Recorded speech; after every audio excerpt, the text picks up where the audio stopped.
Ever try to picture like a mountain but with infinite sides? And instead of climbing, it's more like we're trying to figure out how to exist on it, on all those sides. That's kind of what we're tackling with your deep dive request today. Wow. We're going deep into excerpts from the Urantia book, specifically paper 40, The Ascending Sons of God, and wow, this one's a real head-scratcher. It's wild, right?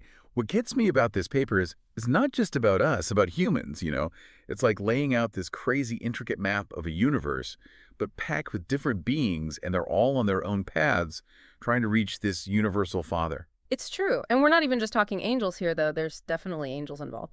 This thing's got ascending material sons, which just try to wrap your head around that for a second. Imagine if, instead of just like living here, beings like Adam and Eve, they get whole planets to help evolve. And if they pull it off, boom, upgraded existence, next level stuff. It's almost like a cosmic game with promotions. Yeah. But it really hits you with how huge this whole cosmology is. We get so caught up in being human on Earth, but this is saying we're just one tiny part of this massive web of beings, all headed to the same ultimate whatever it is. Right, so all these different beings all over this infinite mountain, all climbing. Okay, but here's where it gets really wild.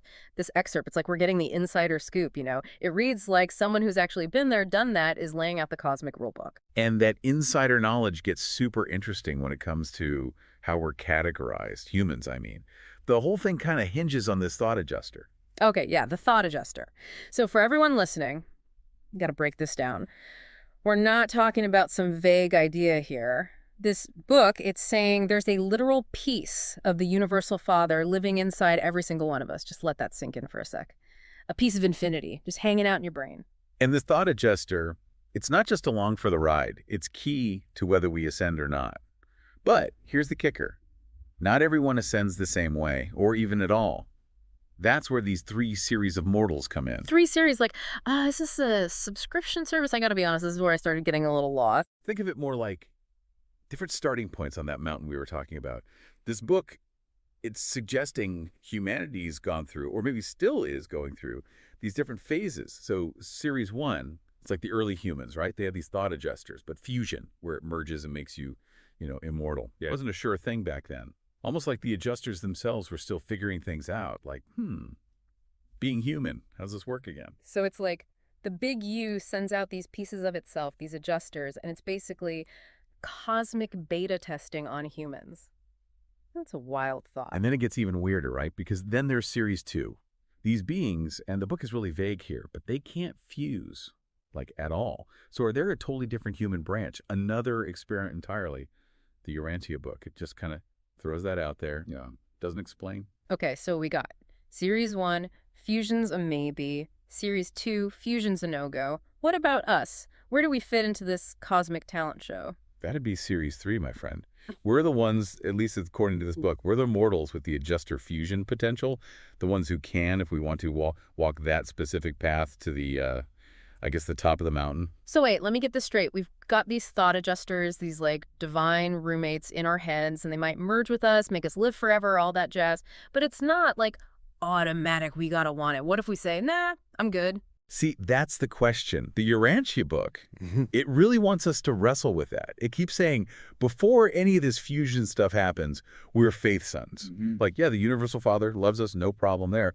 But we haven't, fully merged with that spark inside us yet. Like, we're at the base camp looking up at Everest, but we haven't decided if we're actually going to climb. And this climb, this fusion thing, it's not a one-size-fits-all package deal, right? We've got 3 types of fusion, and this is where it gets kind of wild again. Oh, yeah. It's not just about merging with the thought adjuster, what it calls father fusion. There's son fusion, too, where, get this, you fuse with the sun spirit instead. Hold up.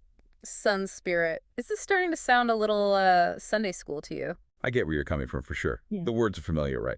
But we got to remember, the Urantia book, it's got its own whole thing going on. It's not just copying other religious ideas. It's more like riffing on them. Okay, so sun fusion. Different from like finding Jesus, right? It's more like becoming one with a different flavor of the divine. Exactly. And here's the thing. The Urantia book, it's very clear.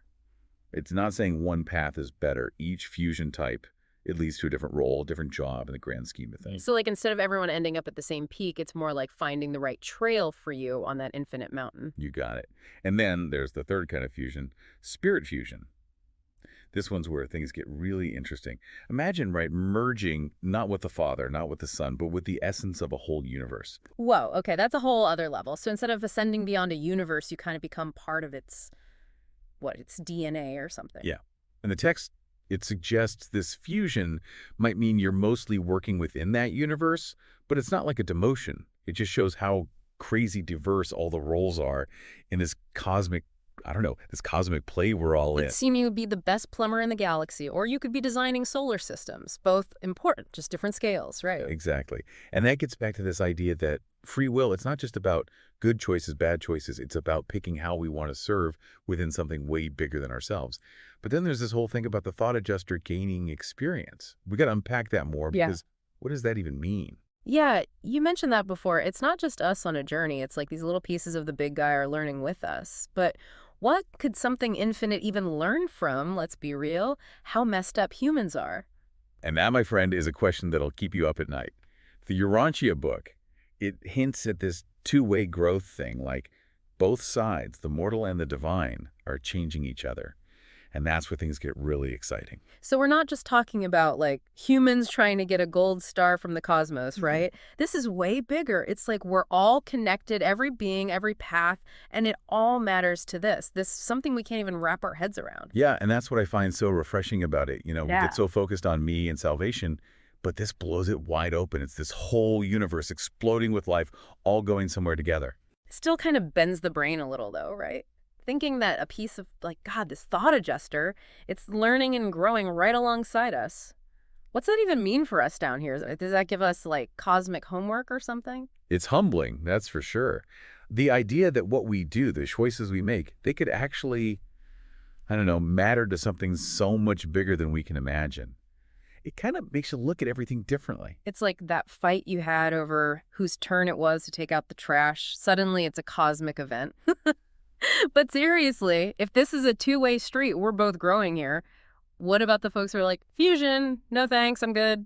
Do they just, like, blink out of existence or something? The Urantia book, it's funny. It never really gives a straight answer on that, which honestly I kind of love. It lets you think about it. Maybe those who don't fuse, they go on a different adventure. One that's not so much about reaching the universal father, but maybe more about, I don't know, being the best them they can be, wherever they are. So instead of the mountain peak, it's more like finding the right altitude, the spot where you fit in best. Do your part for the whole picture. Yeah, exactly. And who's to say, right? Maybe those different paths, they all connect up again, somewhere down the line anyway. This Urantia book, it's giving us a peek into something so vast, so complex.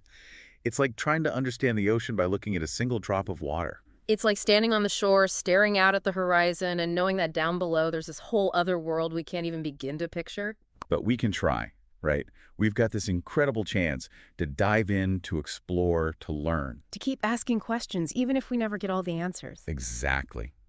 So to everyone listening, if this deep dive into the ascending sons of God piqued your interest, even a little, do yourself a favor. Check out paper 40 in the Urantia book. It's a trip, I'll tell you that. It'll challenge what you think you know, make you see the universe in a whole new light. And you might just come away with more questions than you started with. And who knows, maybe it'll even inspire you to start climbing your own mountain, whatever that looks like for you. Until next time, everyone, keep exploring, keep asking those big questions, and we'll see you in the next deep dive.